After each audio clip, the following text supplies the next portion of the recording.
Cienītie klātesošie, esmu Iveta Kažoka no Sabiedriskās politikas centra Providus, un es droši vien par valsts pārvaldes vīzijām varētu runāt bezgalīgi. Bet, Klaus diezgan man to šoreiz ļaus, tāpēc, ja jūs vēlaties par to pārliecināties, jūs varat aiziet uz manu blogu portālā Politika.lv, un tur es vasarā esmu uzrakstījusi vīziju par to, kā, manuprāt, ir jāizskatās ideālai ministrijai 2015. gadā. Tas blogs varētu būt diezgan grūti lasāms, jo viņš ir garš. Toties, manuprāt, tur ir ieliktas iekšā tās lietas, kas ir tas vēlamākais no tā, ko var sasniegt līdz 2015. gadam. Kas ir tas galvenais, kas, manuprāt, būtu jāmainās 2015. gadā? Un, manuprāt, jāmainās ir ne tik daudz tehnoloģijām, jo viņas mainīsies dabiski, tur nav vajadzīgs kaut kāds apzināts process, bet ir jāmainās šai domāšanai priekšstatam, ka valsts pārvalde ir šaura profesionāļa loka nodarbe, ka no ierēģa var prasīt, zināt un prast visu,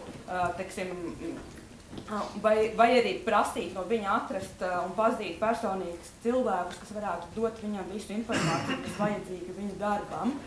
Jo, būsim reāli, laika ierēģiem kaut kādas darbības veikšanai, lai izstrādātu jaunu dokumentu, nepaliks vairāk.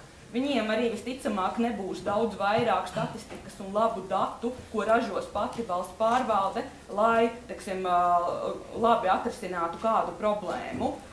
Visticamāk, ka šī šobrīdējā tendence, kad no sabiedrības tiek prasīts viedoklis tikai ķeksīša pēc, un šī viedokļa paušana izpaužās kā darbs darba grupās, kas ir pieejams tikai organizācijām, kas var atļauties savus cilvēkus sūtīt darba laikā katru nedēļu, spriest par kādu jautājumu.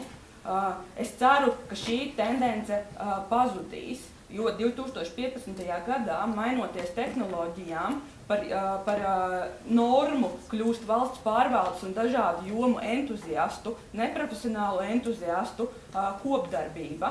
Ko es ar to domāju? Ir vairāki piemēri visdažādākajās pasaules valstīs bijuši par to, kā sekmīgi īstenot šādus projektus. Amerikas Savienotajās valstīs arī ierēģiem nav daudz laika, bet viņiem ir jārisina sarežģīti jautājumi. Viens no pašiem sarežģītākajiem jautājumiem ir novērtēt, kurā brīdī par kādu jaunu izgudrojumu piešķirt patentu, kas dotu iespējas pēc tam attiecīgajai firmai šo patentu lietot. Un, protams, ka tas ierēdnis, kuram ir jāatrisina šis jautājums, vai šis izgudrojums ir tāda inovācija, par kuru dot šādu patentu, šādas tiesības, ir pietiekami jauns un novatorisks vai tomēr nē. Un ar šiem jaunajiem kopdarbības līdzekļiem, iesaistot vairākus tūkstošus entuziastus, kuri strādā uz tādas pašas brīvprātības pamatiem, kā rakstot Wikipēdiju, šie ierēģi dabūja visdažādāko un ļoti, ļoti kvalitatīvu informāciju no cilvēkiem, kas viņiem būtu par katru no šiem patentiem jāņem vērā. Un es domāju, ka šī jaunā tendence, es redzu, kā viņu var piemērot arī Latvijā.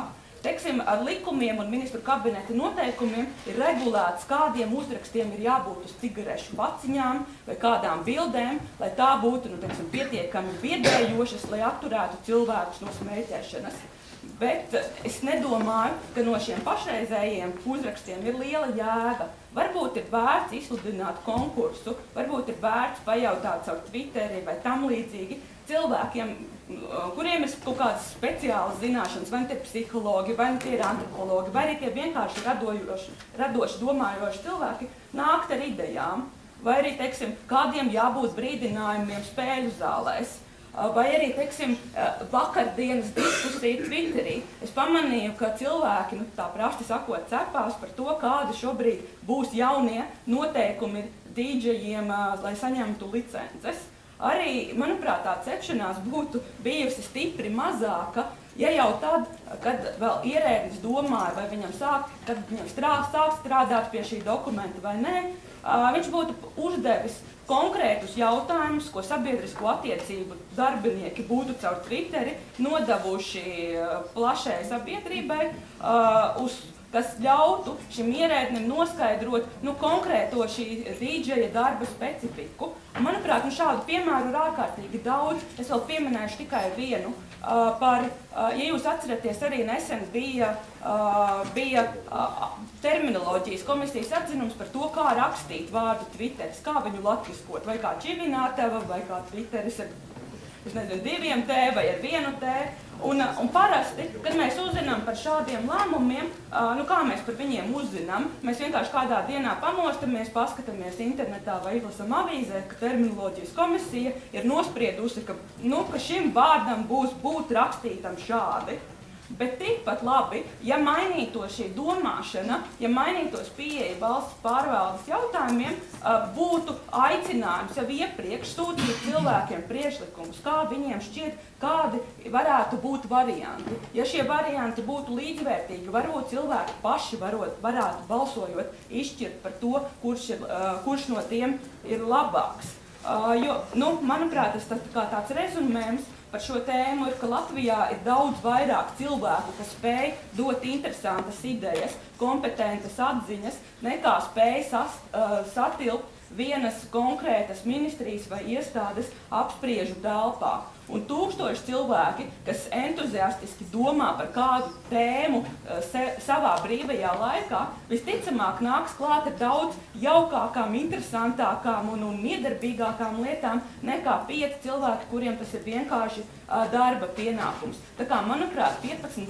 gadā kopdarbībai starp mums visiem un valsts pārvaldes cilvēkiem būtu jābūt par normu. Un visas pārējās pārmaiņas valsts pārvaldē, manuprāt, no šī izriet. Proti, ka ir jāpārstrukturē iestāžu darbs, lai nebūtu tā, kā, diemžēl, lielākajā daļā iestāžu šobrīd, kad, teiksim, PR komunikācijas nodaļas ir tikai ministrijas oficiālā viedokļa paudēja, ja propagandētāji, tam ir jāmainās. PR nodaļas var arī, būt tas, kas atrod sabiedrībā, Twitterī, citos sociālajos tīklos cilvēkus, kas var reāli palīdzēt ierēdnim darbā, vai arī IT sektora cilvēki ministrijās. Arī viņi var būt ne tikai šo dzelžu uzturētāji, bet palīdzēt šiem plānojošajiem vai likumus rakstošajiem cilvēkiem izdomāt vislabāko tehnisko risinājumu, kā mājaslapā apspriest kādu jautājumu ar ļoti plašu cilvēku loku. Un tas arī, manuprāt, novestu pie tā, ka valsts pārvaldē mazināto šīs nevajadzīgi hierarhiskās attiecības, pārvalde vairāk darbotos kā tīkls, kur vairs nav iedomājams, ka viens iestādes darbinieks nezina par to, ar ko nodarbojās citi. Šajā sistēmā daudz lielāka loma būtu ierēģu pašu iniciatīvai, nevis, kaut kādiem hierarhiskiem uzstādījumiem. Un gala rezultātā es ceru, ka šī pārvalde būtu mums visiem daudz saprotamāka un cilvēciskāka, ka mēs katrs, ne tikai tie, kuriem ir nācies piedalīties kaut kādās darba grupās, ka mums katram būtu skaidrs, ka valsts pārvaldes cilvēki dara interesantas sabiedrībai ļoti noderīgas lietas, kurās mēs varam iesaistīties, kur mēs varam palīdzēt, un par kurām mēs šobrīd vienkārši neesam zinājuši, jo mums tādu iespēju nav bijis.